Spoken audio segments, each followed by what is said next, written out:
Hi, Massimo. Thank you very much, first of all, for accepting my invitation. And I want, before moving to our interview, I want to introduce you to my audience. So you are a PhD candidate at the Institute for Diplomacy and International Governance at Loughborough University in London. You earned a bachelor's degree, magna cum laude in political science and international relations at the University of Rome La Sapienza. You spent your final year in Turkey at the Yildiz Teknik University.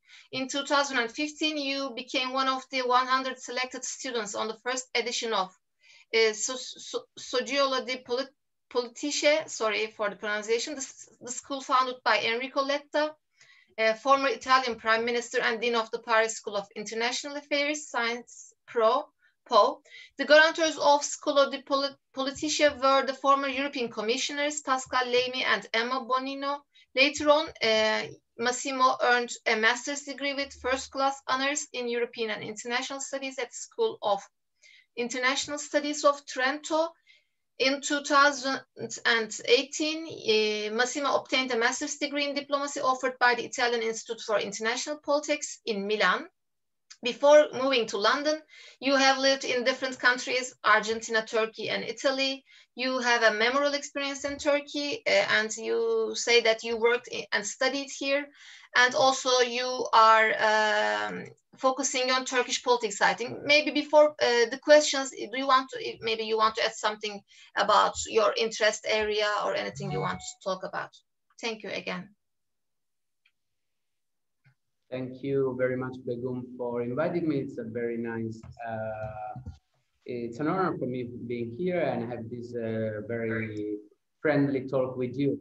Well, I just want to add from what you have said, from what you have read, my bio, that yes, I have been living in Turkey for almost 3 years. As I told you, I moved the first time in Istanbul in 2013, and the last period I was in Istanbul just right before the pandemic exploded. So I have been seeing the transformation that the country lived in these years, and somehow I really fall in love with the country. I fall in love with the city, with Istanbul, which I think is one of the most beautiful cities worldwide. And so that was one of my first experiences, which started as an Erasmus student. So I moved there as an Erasmus student while I was 22 years old. And I'm still so into Turkish affairs, politics. And then now today I have decided to focus my PhD research on this country. But yeah, what I want to stress was that it started from really the great time, the great period that I had in that country, and particularly in that city, Istanbul. Mm-hmm. Yes. So you said that you first came here in 2013. So this year is also a very important year for Turkish politics, because in 2013, in May, we witnessed a great social uprising. Some people call it as a uprising. Some people call it as a civil resistance movement, Gezi Movement. I know that you are focusing as part of your work studies, you are focusing on the authoritarianism and the shift of democratic politics. So how can you evaluate the role of Gezi movement in Turkish political life, both domestically, and then maybe you can talk also about the foreign policy side. What does Gezi movement means for you, or from your perspective? Well, for me personally, I think there are two separate levels, because as you said, I moved to Turkey, I moved to Istanbul in 2013 when Gezi Park was going on, because I didn't really personally live the very first days, because I moved in the middle of the summer, so I wasn't there in the very first days, like in June, early June, late May, when the protests really started. But you know, that protest, I think it lasted until the end of the year, because there were so many other episodes So I could say that I have personally lived some of the episodes, some of the I have lived the environment which was there. Also, as I told you in private, I was living in Beyoğlu in Cihangir, so I was very close to Gezi Park as well. And I can still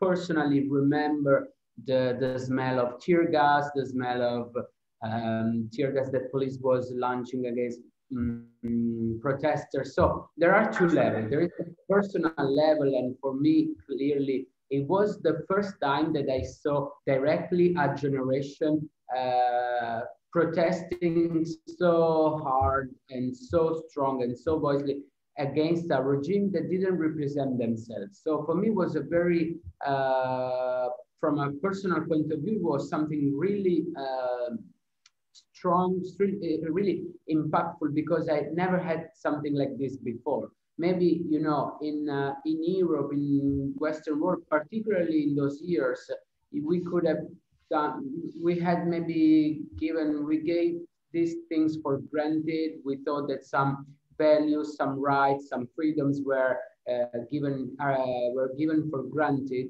And so I was very impressed because it was the first huge protest that I saw with my eyes. And then also, I think on let's say more academic point of view, I really think that Gezi Park constituted a real turning point for Turkey, because we should not forget that in those years, Turkey was really at the center, I think, of a huge and very impactful policy from the European Union. And I think that in those years, we could have really thought that somehow Turkey could have become the 29th at the time, because we were 28 member of the European Union. There were very huge hype with respect to Turkey, and I could remember the environment that was existing in those years. I remember the city of Istanbul was literally populated by European people living in Istanbul. We were so many Erasmus students studying at Turkish universities, and all of this suddenly stopped. And I think that Gezi Park constituted the turning point. It constituted the turning point because from one side, of course, the reaction of the Turkish government was unacceptable, was incredibly harsh, and was unacceptable, simply unacceptable. Yes. But the other, sorry? I'm sorry. Before moving to the reactions of the government, I want to learn your opinion about the perspectives that have been adopted by different groups of people. For example, in Turkey, some people said that Gezi movement is a protest of white Turks or Kemalist secularist people. Some people saw Gezi as such a movement. Some other people said that it is like a movement in order to challenge the global neoliberal system that will be that are looking for space in Turkey. Some people called it as just environmental issue, the people who just protect the environment, but they don't have like many political goals. So how can you define the people? Are they just environmentalists, or are the leftist secular people? But even in Gezi, we can see that there are many pious people also. So as a scholar, what do you think about this? From outside Turkey, especially. Well, this is a very, yeah, sure. This is a very nice question. And also I have been reading about this, and I think that the strength of Gezi movement was that it was all of this together, because the very nice thing of Gezi, it was that Gezi was a park in the center of Taksim Square, one of the biggest, I think the biggest square in Turkey, in Istanbul. And there was this park within the square. And within this park, for those days, because at some point the government want to actually removed the park and built instead of it a mall and reconstruction of an Ottoman barracks from the 19th century. So first they arrived there. Of course, the first groups who arrived there were environmentalists. They were saying we don't want to remove one of the very few green areas that we have in our city, which is a very high. I mean, the density of that city is already very, very heavy, so we don't need a new mall. But then it embraced so many other instances, because at some point it started as an environmentalist protest, but then there were women groups, there were, of course, also religious women, there were religious movements within the protest. There were yoga teachers giving class in the park to the protesters. There were a lot of group anarchists. There were, at some point, there were even much more controversial groups. Anti-capitalist people. Yes, anti-capitalist people. There were very, very a lot of groups. There were footballers. There were football teams of Istanbul. So, and I remember there was at some point, and they wrote in the park. If I can't now remember the exact words, but there was written that there were no parties behind the Gezi movement, and that was their strength. And I do believe this. The movement showed two things: that the government was not more in line with a part of the society, not all the society, of course, but the government was not any more synchronized with part of society. But I also think that it showed that this movement succeeded in what all the opposition party had failed previously, in gathering all together those people that maybe they had a lot of things which diverged themselves between themselves, but on the other side, they were all together. So I don't think there was a prevailing group. I think Gezi was made of many souls, many fabrics, and something similar I see today maybe at Boğaziçi University protests. So are not coordinated protests, which start from the bottom up. And I think that was the strength and positivity of this protest, because I really think that at some point it really changed. It changed the perception, at least worldwide, that we had of Turkish regime, because in those years the Turkish regime was really celebrated as the model who could merge together Islam and democracy, and so I think it was a really turning point. Yes, I agree with you totally. On the other hand, you also are focusing on Turkey and European Union relations.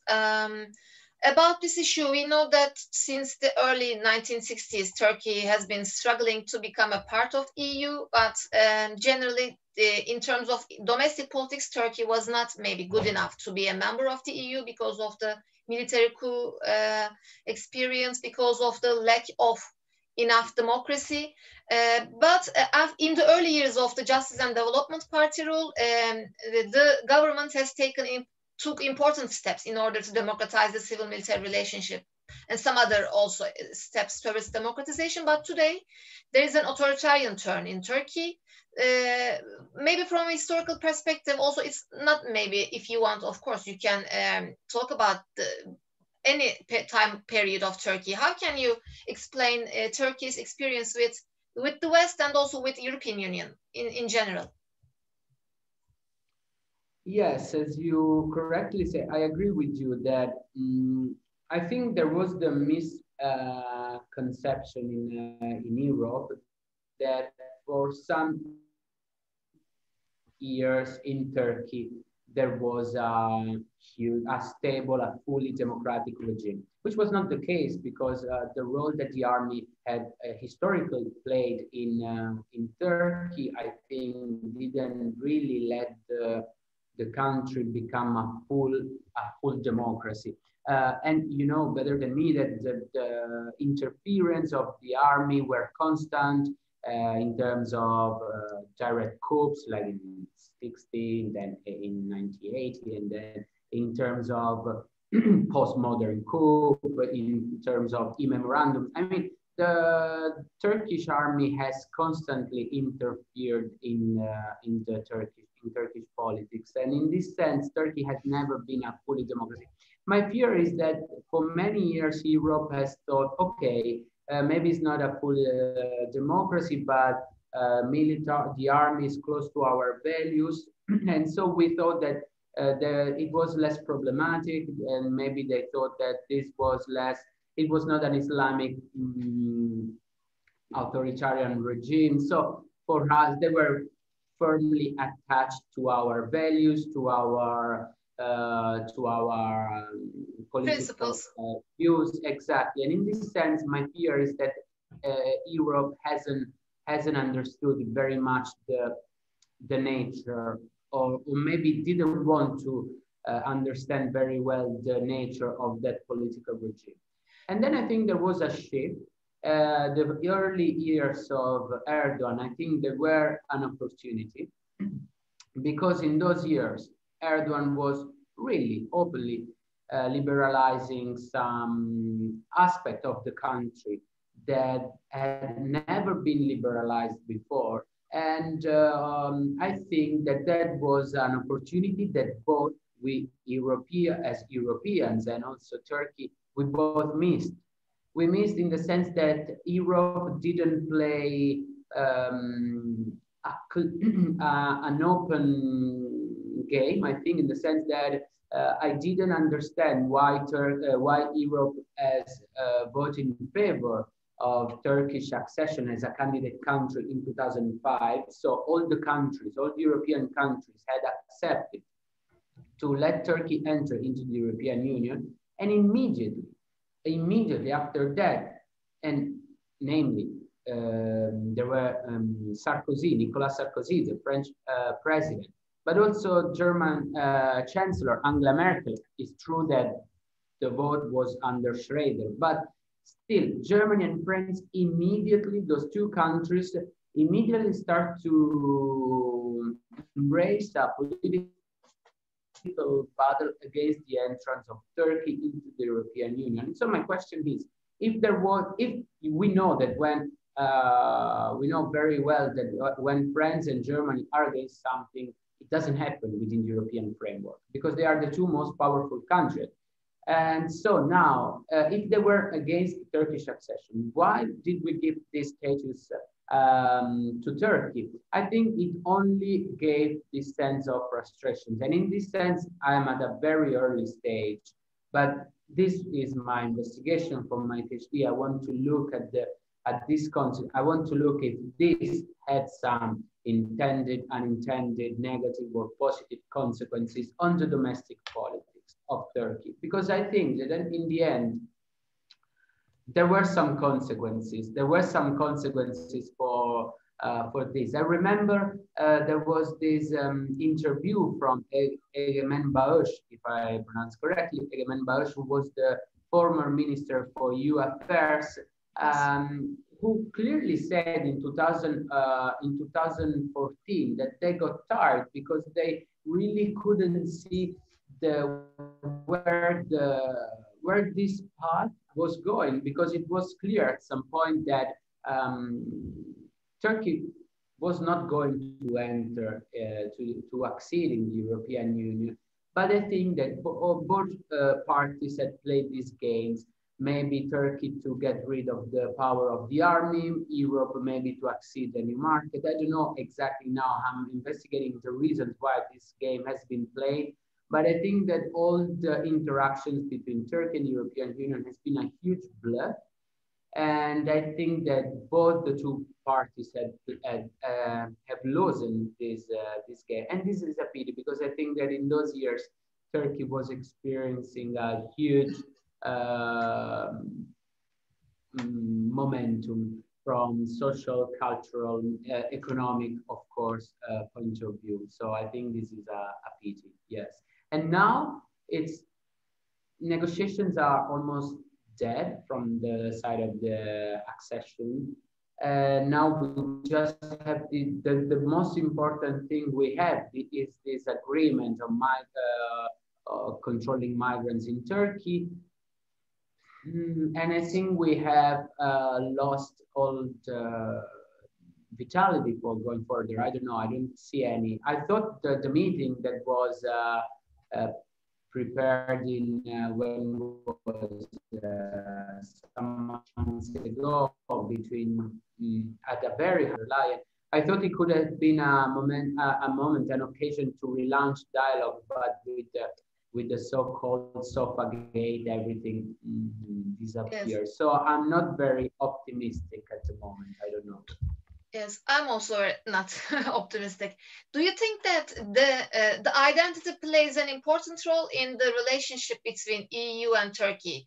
As you are also you are studying as part of your PhD program, I think you're also studying international relations theories. We all studied, as we have a political science and IR background.